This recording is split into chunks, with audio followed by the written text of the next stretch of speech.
बड़ी तादाद में मिलिट्री इक्विपमेंट जिसमें टैंक्स, आर्मर्ड फाइटिंग व्हीकल्स और इस तरह के बाकी जो मिलिट्री इक्विपमेंट है उसको हमारे सदर्न बॉर्डर के ऊपर शिफ्ट किया गया है। जैसे ही ये इक्विपमेंट हमारे सदर्न बॉर्डर के ऊपर मास किया जा रहा था, इकट्ठा किया जा रहा था, फिर पाकिस्तान ने अपनी मिलिट्री का जो अलर्ट स्केल है, अलर्ट लेवल है, उसको भी इंक्रीज कर दिया था। पीएएफ एक ऐसी फोर्स है जो कि 24/7 अलर्ट पे है। जब से मे का स्टैंड ऑफ हुआ है किसी भी टाइम डिप्लॉय किया जा सकता है। महज 10 से 15 मिनट का टाइम लगता है पाकिस्तान एयरफोर्स को पीस टाइम डिप्लॉयमेंट से वॉर टाइम डिप्लॉयमेंट में कन्वर्ट करने के लिए। 2000 एवैक्स को क्यों मेंशन कर रहा हूँ? बिकॉज उस एयरक्राफ्ट के अंदर एक्टिव कैपेबिलिटी है इलेक्ट्रॉनिक इंटेलिजेंस और सिग्नल इंटेलिजेंस को गैदर करने की। वक्त आने के ऊपर हम इन सब एक्टिविटीज को डिस्टर्ब भी कर सकते हैं, जैम भी कर सकते हैं, जिससे इंडिया की इस मिलिट्री एक्सरसाइज का जो रिदम है उसे ब्रेक किया जा सकता है। फॉल्स इमिशंस को जनरेट करके इनके सिस्टम्स को कंफ्यूज किया जा सकता है।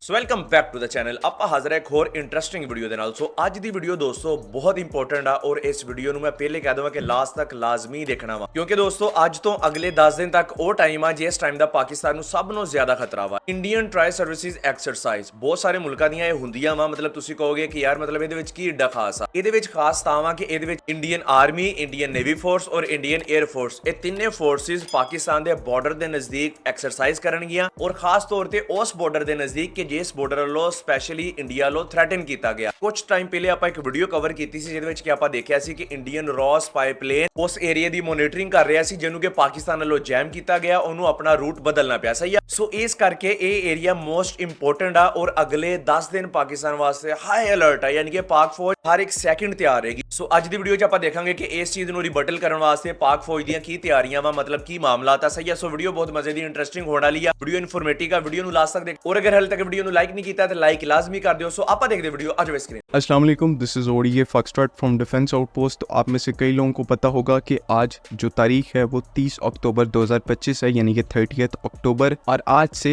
बाकायदा से इंडिया की जो एक बहुत ही ज्यादा एंटिसिपेटेड मिलिट्री एक्सरसाइज है वो स्टार्ट होने वाली है, जिसके तहत इंडिया की जो तीनों मिलिट्री ब्रांचेस हैं, आर्मी, नेवी, एयरफोर्स, वो एक कॉम्प्रिहेंसिव मिलिट्री एक्सरसाइज को कंडक्ट करेंगी पाकिस्तान के साथ लगने वाले इंटरनेशनल बॉर्डर जो कि सरक्रीक और जैसलमेर सेक्टर के नजदीक है। टोटल जो ड्यूरेशन है इस एक्सरसाइज की वो तकरीबन 11 से 12 दिन की है, यानी कि 11 नवंबर 2025 को ये एक्सरसाइज फाइनली कंक्लूड होगी। लेकिन इस टॉपिक के ऊपर हम लोग पहले भी बात कर चुके हैं कि जिस तरह से इंडिया की तरफ से इस एक्सरसाइज को डिजाइन किया गया है कि एक तो ये पाकिस्तान के बॉर्डर के बहुत नजदीक है और दूसरा ये एक ट्राई सर्विस एक्सरसाइज है। तो पाकिस्तान की साइड से नेचुरली इसे एज अ इन्वेजन प्लान के तौर पर लिया जा रहा है। और इन्वेजन प्लान के तौर पर क्यों लिया जा रहा है? सिंपल लफ्ज़ च अंदाजा कि ये एक्सरसाइज कोई एडियां खास नहीं है, ये मुल्कां दे दरमियान ਹੁੰਦੀਆਂ ਰਹਿੰਦੀਆਂ। मतलब हर कंट्री ਜਿਹੜੀ ਹੈ ਨਾ ਉਹ ਇਸ ਚੀਜ਼ ਦਾ ਰਾਈਟ ਰੱਖਦੀ ਆ ਕਿ ਉਹ ਐਕਸਰਸਾਈਜ਼ ਅਟੈਂਪਟ ਕਰ ਸਕਦੀ ਹੈ, ਇਹਦੇ ਵਿੱਚ ਕੋਈ ਨਹੀਂ ਹੈਗਾ। ਸਹੀ ਆ। ਲੇਕਿਨ ਇਹ ਖਤਰਾ ਉਦੋਂ ਬਣਦਾ ਪਾਕਿਸਤਾਨ ਨੂੰ ਕਿ ਜਦੋਂ ਇੱਕ ਮੁਲਕ ਤੁਹਾਡੇ ਕੋਲ ਕੁਝ ਟਾਈਮ ਪਹਿਲੇ ਇੱਕ ਤਾਜ਼ਾ ਜੰਗ ਹਰਿਆ ਹੋਵੇ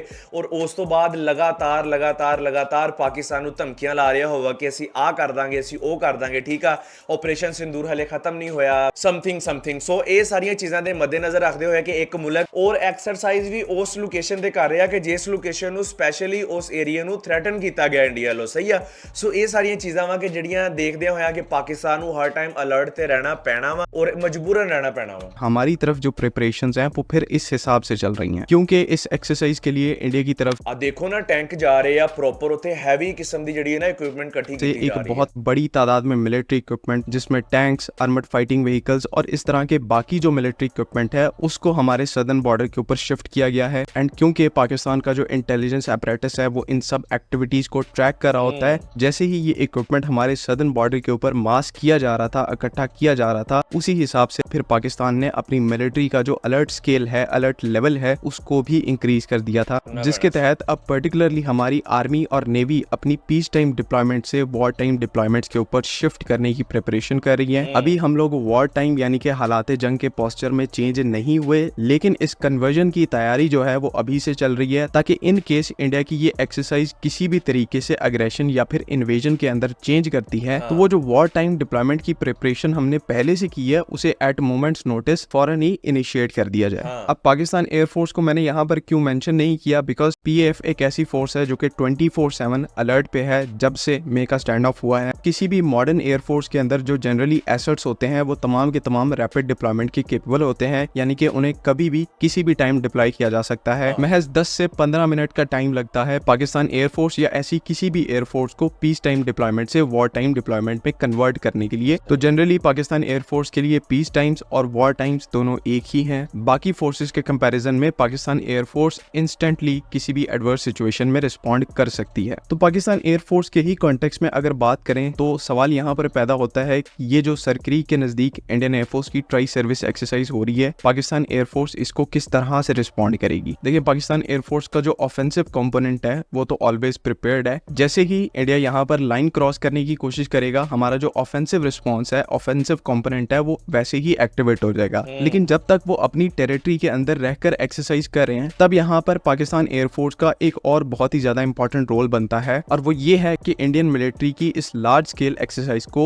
रियल टाइम में ट्रैक करना और इससे रिलेटेड वैल्यूएबल इंटेलिजेंस को कलेक्ट करना। ये हम किस तरह से कर सकते हैं? हमारे आर्सेनल में मौजूद जो डिफरेंट टाइप के स्पेशल मिशन एयरक्राफ्ट हैं, जिन्हें सिग्नल इंटेलिजेंस एयरक्राफ्ट भी कहा जाता है, इलेक्ट्रॉनिक इंटेलिजेंस भी कहा जाता है, और बाज़ औक़ात ये दोनों फंक्शंस एक एयरक्राफ्ट। ਇਹ ਉਸੇ ਤਰ੍ਹਾਂ ਦੇ 에ਅਰਕ੍ਰਾਫਟ ਦੀ ਗੱਲ ਕਰ ਰਹੇ ਆ ਕਿ ਜਿਹੜਾ ਕੁਝ ਟਾਈਮ ਪਹਿਲੇ ਰॉ ਦਾ ਜਿਹੜਾ ਨਾ ਉਹ ਕੋਸ਼ਿਸ਼ ਕਰ ਰਿਹਾ ਸੀ ਮੋਨੀਟਰਿੰਗ ਕਰਨ ਦੀ, ਠੀਕ ਆ ਸਰ, ਗ੍ਰੀਕ ਦੇ ਏਰੀਏ ਨੂੰ, ਸਹੀ ਆ, ਔਰ ਪਾਕਿਸਤਾਨ ਵੱਲੋਂ ਉਹਨੂੰ ਜੈਮ ਕਰ ਦਿੱਤਾ ਗਿਆ ਸੀ। ਹੁਣ ਪਾਕਿस्तान को की एडी को खास टेक्नोलॉजी हैगी है कि जिन्हों इंडिया जैम नहीं कर सकता?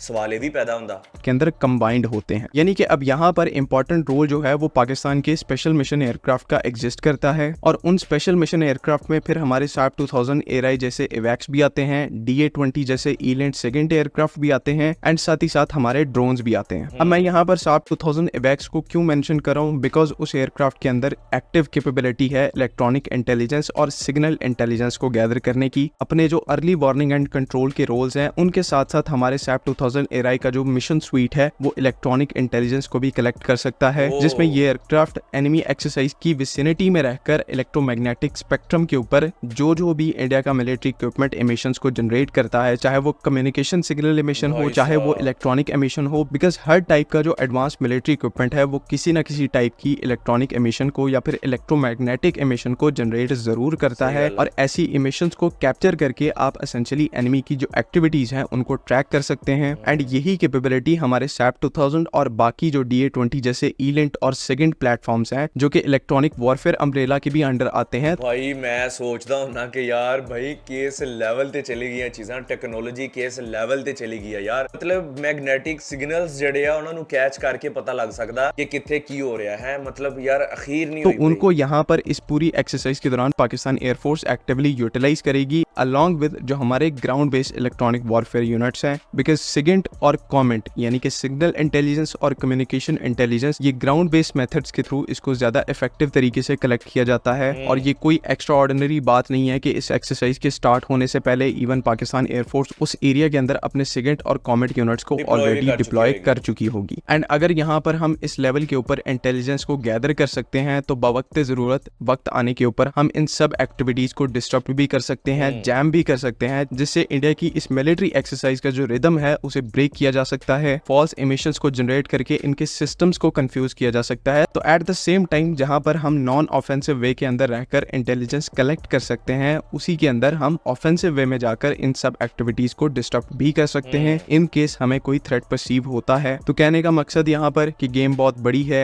अनसर्टेनिटी अपनी जगह कायम है, लेकिन वो कहते हैं कि नेचर का एक लॉ है कि to every action there is an equal but opposite reaction. अगर इंडिया की तरफ से हमारे फ्रंट डोर के ऊपर इतनी बड़ी मिलिट्री एक्सरसाइज को होल्ड किया जा रहा है, तो पाकिस्तान का भी जो एक रेसिप्रोकल रिस्पॉन्स है, नेचुरल रिस्पॉन्स है, वो इन प्लेस आ चुका है। बात अगर सिर्फ मिलिट्री एक्सरसाइज तक रहती है तो हम भी सुकून से इसको ऑब्जर्व करेंगे, लेकिन अगर यहाँ पर लाइन क्रॉस होती है तो आप सबको पता है कि इस मुल्क के ऊपर अनजस्ट एग्रेशन करने वाले का क्या हाल होता है। आई होप कि तमाम चीजें यहाँ पर क्लियर हैं। अगर इससे रिलेटेड कोई कंफ्यूजन है तो काइंडली आप कमेंट्स में जरूर। लो जी दोस्तों, आसिया दी एक होर एक्शन वीडियो यार, वीडियो ने अपन बहुत ज्यादा इन्फो प्रोवाइड की थी। मैं वैसे भी देखनी सी, मैं कहा यार ਆਪਾਂ ਇਕੱਠੇ ਬਹਿ ਕੇ ਦੇਖਦੇ ਜਦੋਂ ਜ਼ਿੰਮੇਵਾਰੀ ਜੋ ਤੁਹਾਡੀ ਚੱਕੀ ਆ ਕਿ ਤੁਹਾਨੂੰ ਹਰ ਚੀਜ਼ ਦੀ ਅਪਡੇਟ ਦਿੰਦੇ ਰਹਿਣਾ ਔਰ ਉਹਦੇ ਉੱਪਰ ਆਪਣੇ ਰਿਐਕਸ਼ਨ ਦੱਸਦੇ ਰਹਿਣਾ। ਯਾਰ ਗੱਲ ਇਹ ਹੈ ਕਿ ਨੋ ਡਾਊਟ ਪਾਕਿਸਤਾਨੀ ਫੋਰਸ ਜਿਹੜੀ ਆ ਜਾਂ ਪਾਕਿਸਤਾਨ ਦੀ ਟੋਟਲ ਇਸ ਟਾਈਮ ਜਿੰਨੀਆਂ ਵੀ ਏਜੰਸੀਆਂ ਹੈਗੀਆਂ ਨਾ ਉਹ ਹਾਈ ਅਲਰਟ ਤੇ ਆ, ਠੀਕ ਆ। ਲੇਕਿਨ ਯਾਰ ਕੋਸ਼ਿਸ਼ ਇਹ ਹੀ ਹੋਣੀ ਚਾਹੀਦੀ ਆ ਕਿ ਯਾਰ ਮਤਲਬ ਨਾ ਇਦਾਂ ਦੇ ਮਾਮਲਾਤ ਨਾ ਕ੍ਰੀਏਟ ਹੋਣ, ਸਹੀ ਆ। ਕਿਉਂਕਿ ਮੈਂ ਅੱਗੇ ਵੀ ਇਹ ਗੱਲ ਕਰਦਾ ਹੁੰਨਾ ਕਿ ਮਤਲਬ ਯਾਰ ਡਰ ਨਹੀਂ ਹੈਗਾ, ਪਾਕਿਸਤਾਨੀਆਂ ਨੂੰ ਡਰ ਨਹੀਂ ਹੈਗਾ, ਸਹੀ ਆ, ਕਿ ਮਤਲਬ ਜੋ ਹੋਊਗੀ ਉਹ ਤਾਂ ਫਿਰ ਦੇਖੀ ਜਾਏਗੀ, ਸਹੀ ਆ। ਲੇਕਿਨ ਗੱਲ ਸਿਰਫ ਇਹ ਹੈ ਕਿ ਯਾਰ ਜਦੋਂ ਵੀ ਇਦਾਂ ਦੇ ਮਾਮਲੇ ਹੁੰਦੇ ਨਾ ਉਹਦੇ ਵਿੱਚ ਨੁਕਸਾਨ ਆਮ ਆਵਾਮ ਦਾ ਹੁੰਦਾ। ਹਾਲਾਂਕਿ ਅਗਰ ਪਾਕ ਫੌਜ ਜਾਂ ਇੰਡੀਅਨ ਆਰਮੀ ਦਾ ਵੀ ਨੁਕਸਾਨ ਹੋਵੇ ਨਾ, ਉਹ ਵੀ ਆਪਣੇ ਵਾਸਤੇ ਨੁਕਸਾਨ ਆ, ਕਿਉਂਕਿ ਉਹ ਆਪਣੀ ਹਿਫਾਜ਼ਤ ਦੇ ਵਿੱਚ ਨੁਕਸਾਨ ਹੋਣਾ ਉਹਨਾਂ ਦਾ। ਲੇਕਿਨ ਗੱਲ ਇਹ ਹੈ ਕਿ ਬਾਈ ਇਹ ਕੰਮ ਹੋਵੇ ਹੀ ਨਾ। ਇੰਡੀਆ ਠੀਕ ਹੈ ਐਕਸਰਸਾਈਜ਼ ਉੱਥੇ ਕਰੇ, ਪਾਕਿਸਤਾਨ ਨੇ ਆਪਣਾ ਅੱਛੇ ਵਾਲਾ ਰਿਸਪੌਂਡ ਤਿਆਰ ਕਰਕੇ ਰੱਖਿਆ ਹੋਇਆ ਵਾ, ਲੇਕਿਨ ਕੀ ਹੋਵੇ ਕਿ ਉਹ ਸਕੂਨ ਨਾਲ ਆਪਣੀ ਐਕਸਰਸਾਈਜ਼ ਕਰਨ, ਕਹਾਣੀ ਖਤਮ ਹੋ ਜਾਵੇ। ਠੀਕ ਆ, ਅਲਰਟ ਜ਼ਿਆਦਾ ਹੈਵੀ ਕਿਸਮ ਦਾ ਤਾਂ ਵੀ ਆ ਕਿਉਂਕਿ ਇੰਡੀਆ ਵੱਲੋਂ ਖਾਸ ਸਾਫ਼ ਲਫ਼ਜ਼ਾਂ 'ਚ ਆਪਣੀ ਆਵਾਮ ਨੂੰ ਕਹਿ ਦਿੱਤਾ ਗਿਆ ਵਾ ਕਿਸੇ ਟਾਈਮ ਵੀ ਕੁਝ ਵੀ ਹੋ ਸਕਦਾ। ਸੋ ਇਹਦਾ ਕੀ ਮਤਲਬ ਲਿਆ ਜਾ ਸਕਦਾ ਯਾਰ, ਪਾਕਿਸਤਾਨ ਦੇ ਆ ਕੇ ਜੱਫੀਆਂ ਤਾਂ ਪਾਉਣੀਆਂ ਨਹੀਂ ਹੈਗੀਆਂ, ਕਿਸੇ ਟਾਈਮ ਕੁਝ ਵੀ ਹੋ ਸਕਦਾ। ਮਤਲਬ ਉਹਨਾਂ ਨੇ ਕਿਸੇ ਟਾਈਮ ਵੀ ਮਠਾਈ ਵਾਲਾ ਡੱਬਾ ਤੇ ਲਿਆ ਕੇ ਦੇਣਾ ਨਹੀਂ ਹੈਗਾ ਕਿ ਜਿਹੜਾ ਇੰਡੀਆ ਦੀ ਆਵਾਮ ਇਸ ਚੀਜ਼ ਵਾਸਤੇ ਤਿਆਰ ਹੋਵੇ ਕਿ ਵੀ ਆਪਾਂ ਕਿਸੇ ਟਾਈਮ ਵੀ ਉਹਨਾਂ ਨੂੰ ਨਾ ਮਠਾਈ ਭੇਜਣ ਲੱਗੇ, ਇਥੋਂ ਬਟਾਲਾ ਸਵੀਟ ਤੋਂ ਮਠਾਈ ਲੈ ਕੇ ਭੇਜਣ ਲੱਗੇ ਤੇ ਕਿਸੇ ਟਾਈਮ ਵੀ ਤਿਆਰ ਹੋ। ਸਹੀ ਆ, ਸੋ ਇਦਾਂ ਦੇ ਮਾਮਲੇ ਹੋਣੇ ਨਹੀਂ ਹੈ, ਹੋਣਾ ਤੇ ਵੇ ਕੋਈ ਖਤਰਨਾਕ ਹੀ ਸੀਨ ਹੋਣਾ। ਸੋ ਏਸੀ ਬਾਏ ਦਾ ਵੇ ਅੱਜ ਦੀ ਰਿਐਕਸ਼ਨ ਵੀਡੀਓ, ਤੁਹਾਡੀ ਇਸ ਬਾਰੇ ਕੀ ਰਾਏ ਹੈ? ਤੁਸੀਂ ਕੀ ਚਾਹੁੰਦੇ ਹੋ ਯਾਰ, ਵਾਰ ਹੋਣੀ ਚਾਹੀਦੀ ਹੈ ਕਿ ਨਹੀਂ ਹੋਣੀ ਚਾਹੀਦੀ? ਆਪਣੇ ਆਪਣੇ ਖਿਆਲਾਂ ਦਾ ਇਜ਼ਹਾਰ ਕਮੈਂਟ ਸੈਕਸ਼ਨ 'ਚ ਲਾਜ਼ਮੀ ਕਰੋ। ਬਾਕੀ ਪਾਕ ਫੌਜ ਜਿੰਦਾਬਾਦ, ਪਾਕ ਆਰਮੀ ਆਲਵੇਜ਼ ਜਿੰਦਾਬਾਦ। ਸਹੀ ਹੈ, ਬਿਗ ਲਵ ਬਿਗ ਰਿਸਪੈਕਟ। ਮਿਲਦੇ ਹਾਂ ਨੈਕਸਟ ਵੀਡੀਓ ਨੈਕਸਟ ਅਪਡੇਟ ਦੇ ਨਾਲ। ਅੱਲਾ ਹਾਫਿਜ਼।